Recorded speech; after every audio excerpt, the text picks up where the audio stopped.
welcome to the National Book Festival. Are you guys excited? Come on. I am here to introduce Chris Grabenstein, who is a #1 New York Times bestselling author from the action-filled Escape from Mr. Lemoncello's Library. He has several more books in the series, which I'm sure you all are aware of. And he also has Welcome to the Wonderland series, and he's co-written numerous books with James Patterson, like I Funny and Jackie Ha Ha. Oh, see, there we go. And Treasure Hunter series. Chris Grabenstein has received many awards, including the Agatha Award for Best Children's and Young Adult Novel 4 times. And from what I can tell, he also has a wickedly fun sense of humor. His newest book is Welcome to Wonderland, Sandapalooza's Shake-Up, and he also has a really big surprise for you guys. You're going to want to stick around for this. He's going to be signing at 1 o'clock over in line 14. Please welcome Chris Grabenstein. Thank you. Thank you so much. Oh, thank you guys for coming out. It's great to be here in our nation's capital. They put my slide up on the... I need my slides now. Okay, do we have any 5th graders here in the audience? Any 5th graders? All right, up on that screen right now is my picture when I was in the 5th grade. Have any of you been able to figure out which one of those kids I was when I was in the 5th grade? Anybody want to guess who thinks they know? Yes, which one was I? Top row? On this side? Oh, the guy with the blonde hair? No, his hair is blonde. What color is my hair? What color did my hair used to be? Black. It used to be black, so you're looking for someone with black hair up there. Yes, which one was I? The second row in the little turtleneck. He's got a receding hairline. Looks like he's going bald. No, that's not me. I didn't start going bald till like 10 years ago. That kid was going bald in the 5th grade. By the time we got to 6th grade, we all called him Chrome Dome. Now, since I mostly write mysteries, I'm going to give you guys a clue right now. When I was in 5th grade, my eyesight was better than it is today. I did not wear glasses when I was in the 5th grade. Who seems to know? Yes, which one was I? The one in the red t-shirt? Oh, the one in the white t-shirt. No, his hair is blonde. Have any of you read any of my books? Has anybody here read one of my books? I'm giving you another clue right now. Have you read my books? Yes, the young man in the red shirt. Which one do you think I am? The one in the red shirt. Yes, that was me in the 5th grade. Let's give this guy a round of applause.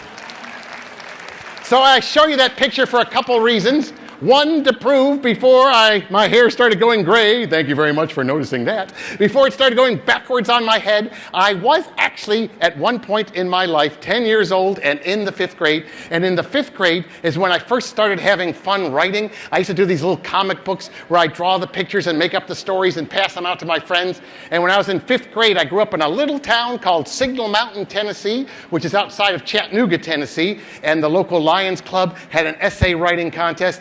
I entered and won first prize. That was my first writing award ever. It was a cream puff day in our house. Then I went to junior high school, and I got the bowl haircut going. Guys, I recommend that look. It's a good look. You just put a bowl on your head, just clip it. The chicks dig it. And I worked on the school newspaper, and I had a really good English teacher, and her name was Mrs. Garrett. Any teachers here today? Teachers. You have the power. Let's give a round of applause for teachers. They don't get enough love in this country.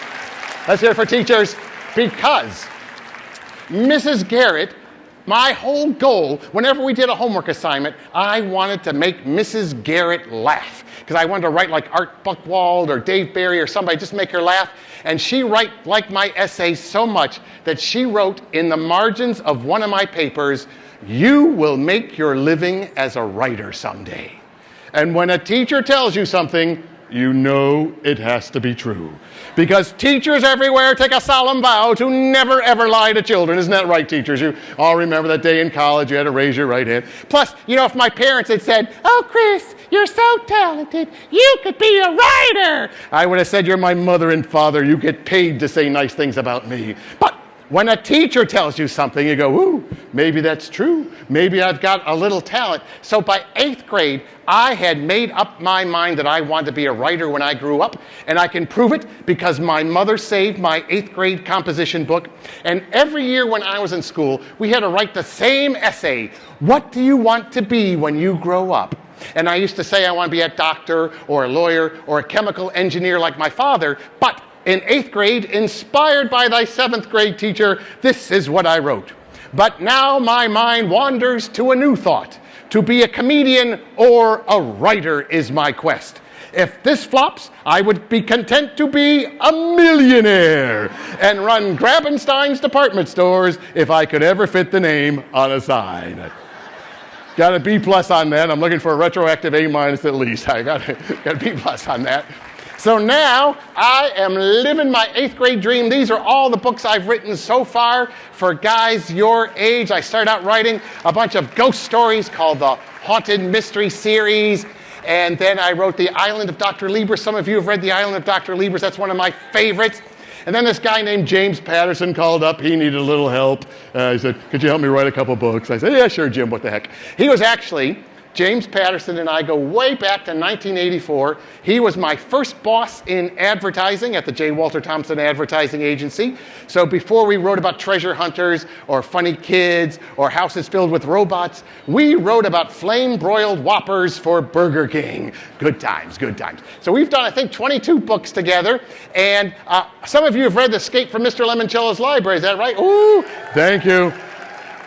Any of you from Virginia? Because it won a book award in Virginia, so thank you, all you Virginians. Thank you very much. And that book was turned into a movie on Nickelodeon. A little bit of advice, never write your book report based on the movie. They're always a little bit different. Oh, read the book, please. And that was kind of fun, because it starred this kid, Casey Simpson, who stars in that Nickelodeon show, Ricky Dicky Donkey Dorky Dookie, Rick... That's it, Rick. I can never remember the name of the show. And also Brianna Edie was in the show, and I got to go out to Hollywood and got to be on the set with everybody, and it was a lot of fun. They were great actors. And then I got to go to the movie premiere and walk the orange carpet because it was Nickelodeon. Everything is orange. So that was great. But now I'm going to share with you guys, before we're going to go to questions right away, because I know there's a lot of questions, I'm going to share with you guys some coming attractions for next year. First off, James Patterson and I have a new book called Max Einstein, The Genius Experiment, all about a girl named Max Einstein. I think it's the first book endorsed by the Einstein estate, so it's kind of exciting.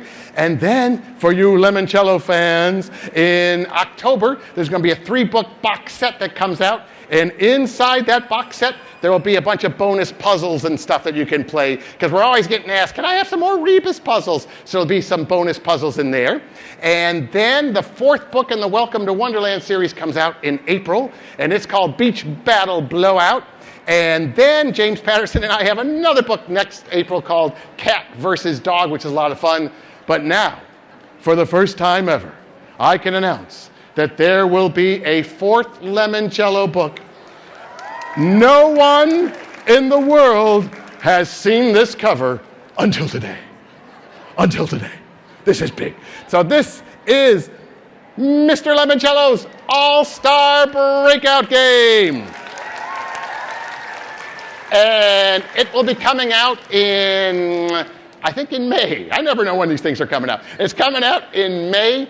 And how many of you read the 3rd book? How many of you read? So that was all about nonfiction. The 4th book is all going to be about the power of fiction. That's why there are windows, doors, and mirrors on the cover, because if you read a book, you get to live someone else's life and walk in their shoes for a little while. So Kyle and his friends are going to be in something called the Fictionasium in the 4th book. So that should be a lot of fun. So I didn't want to yammer all day long. I'm going to have some questions from you guys, because I know a lot of you have questions. They have 2 cool microphones here. So why don't you line up at the microphone so I can hear your questions. I'll get some water, too. Yay! Yes, sir. Oh, there you go. I think I just heard it come on. What was your inspiration for Mr. Lemoncello's library? Mr. Lemoncello's library was inspired by the fact that when I was a kid, Librarians were all about protecting the books from the children.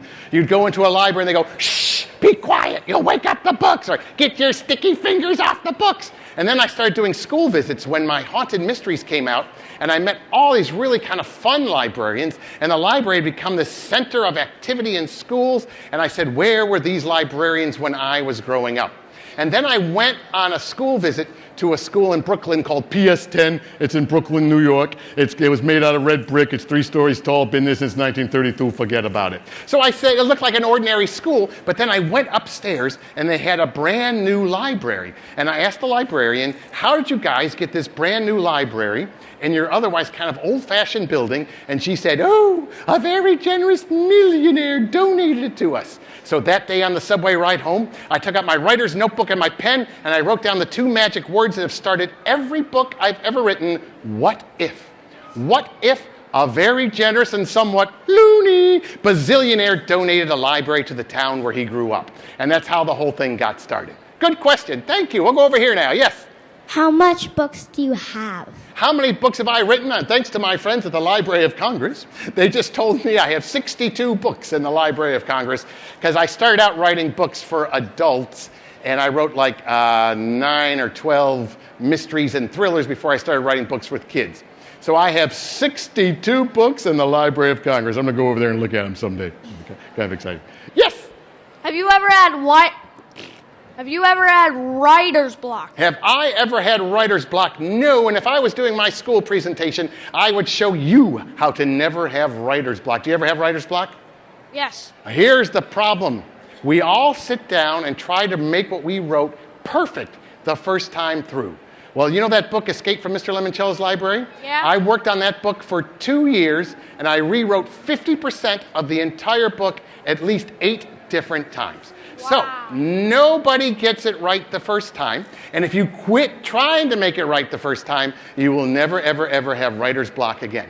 So remember, the first draft is just for you. Give yourself permission to write a really bad, terrible, stinky, no good first draft, and you'll never have writer's block again. Okay. There you go. Yes?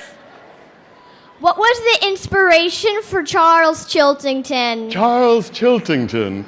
Well, when you write a book, then you have to have 2 characters at least. One is the protagonist, that's the hero, you're going to follow them through the story, but they've got to butt heads with an antagonist. So I tried to make Charles the opposite of Kyle, where, do you remember the very first time you meet Charles Chiltington? Where was he? Do you remember where he was?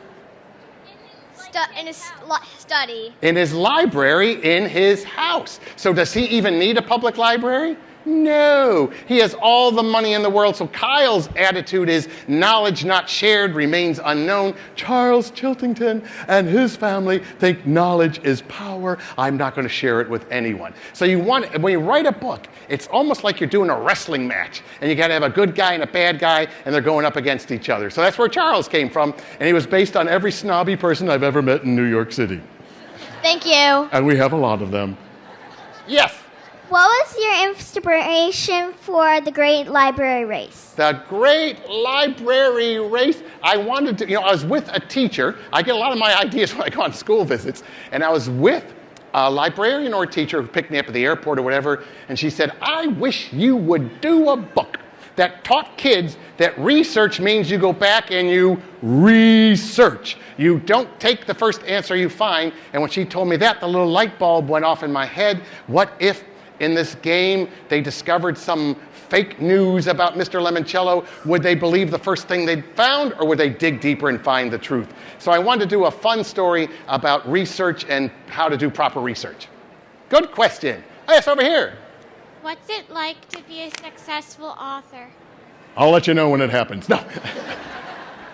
I never think of myself that way. I just have a lot of fun writing stories and making stuff up, and it's thrilling for me to see this many people have read my books.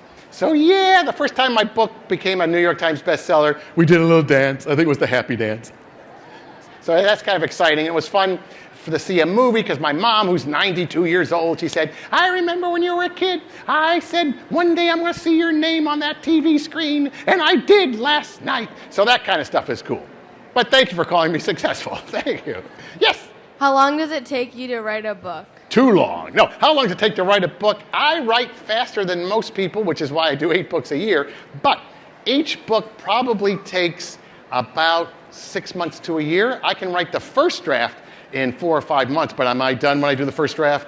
No. I have to rewrite it to make myself happy. Then I show it to my wife, and I rewrite it to make her happy. Then I show it to my editor. And an editor's like a teacher, and they'll read your paper, and they'll send you a letter. It's known as an editorial letter. And the last one I got was 13 pages long. And there's always one paragraph that goes, "Oh, Chris, you're such a genius. This is going to be a great book, great book." And then there's 12 pages of, "But you might want to think about." Then it wraps up with a, "But you're a genius. It's going to be a great book." They call it the compliment sandwich. They put the compliments on either end like bread, and then they stuff it with all the meat. And so that will go back and forth. My wife and I just finished writing a book together, and we did 6 major rewrites on it, and now it's all done. So it's a fun process. I'm lucky I've had really good editors who only want to make the book the best it can be. So it's a fun process. Yes?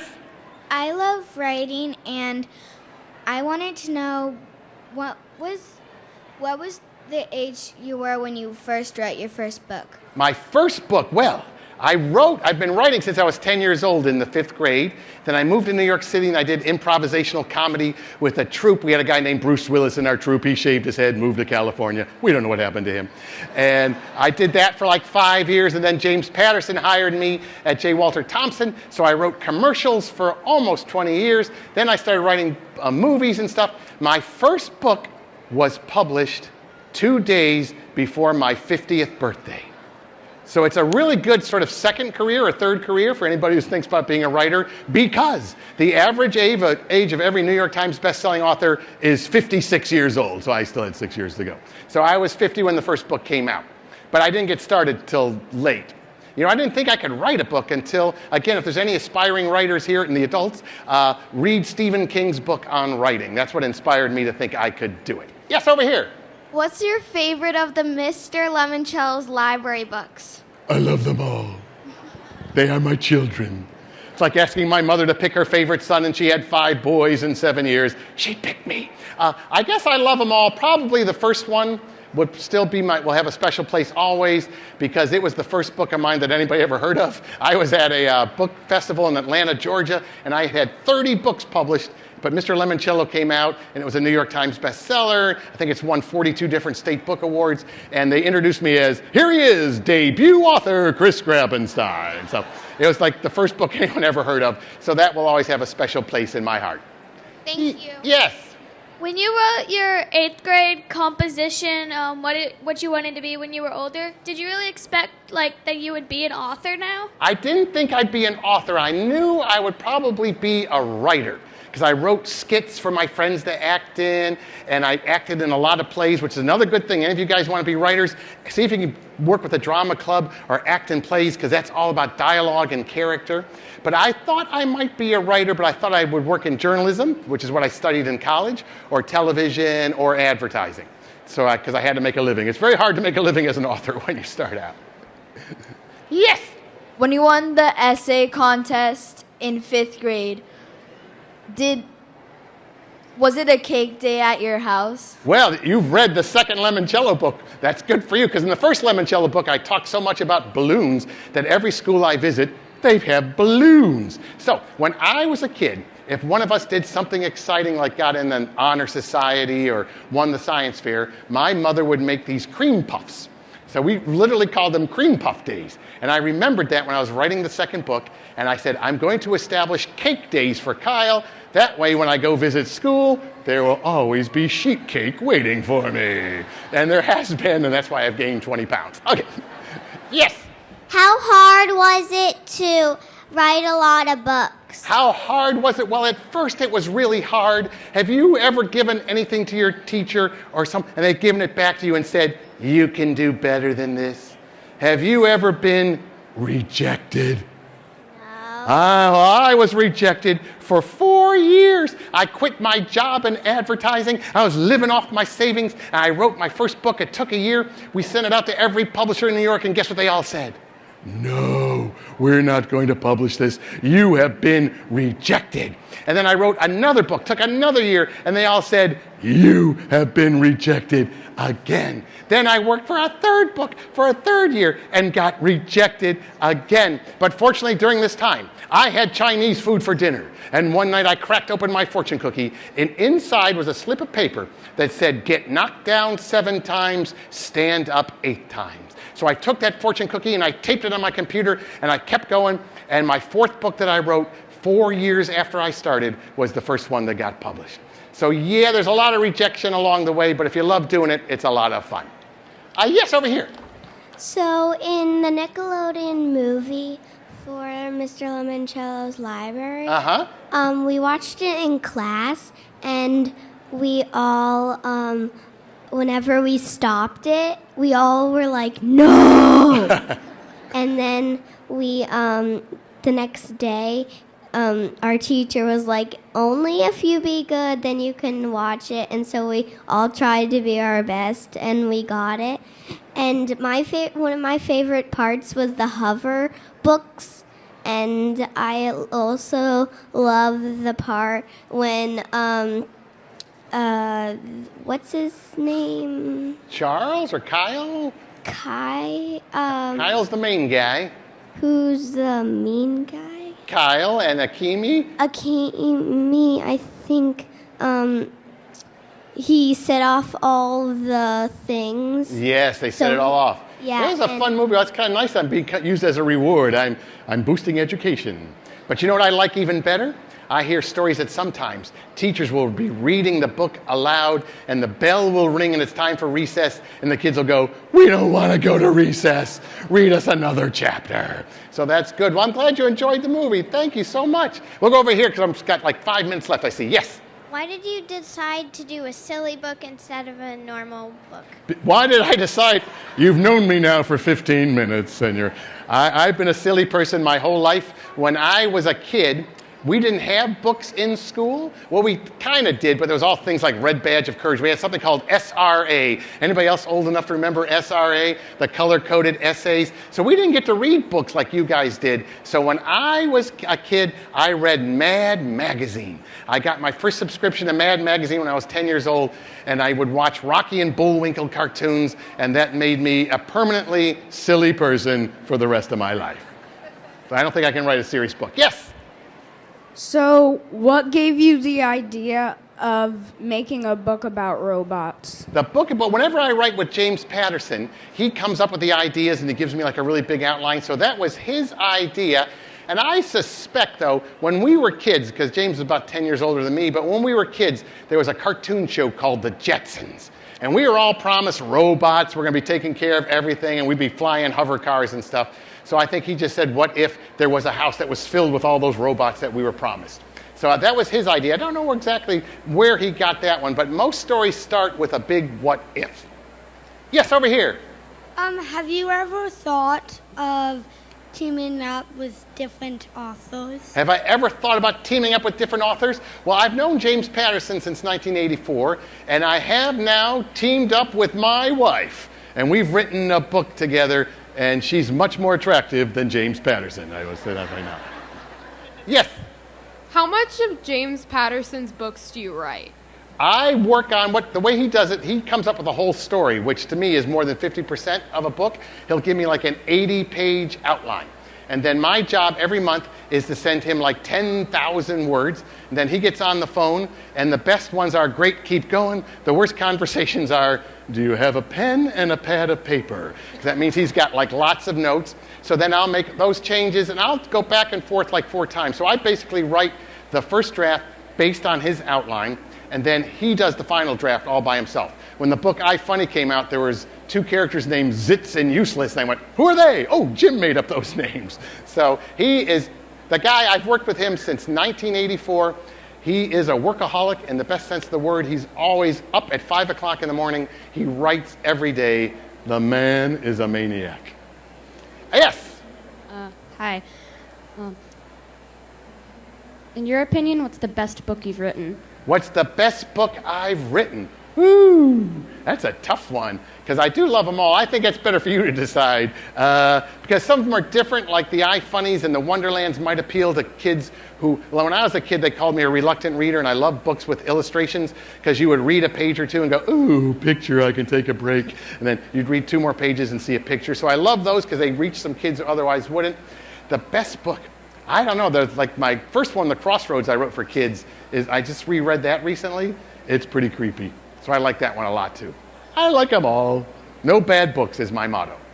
Thank you. Yes, over here. Oh, almost probably the last question I think here. Yes. How do you work together with James Patterson? Very well, don't you think? No, he does the outline, then I execute and send him pages, and then he does the final draft like that. So we're not in the room. All right, we'll do one more question over here, and I'm going to wrap it up.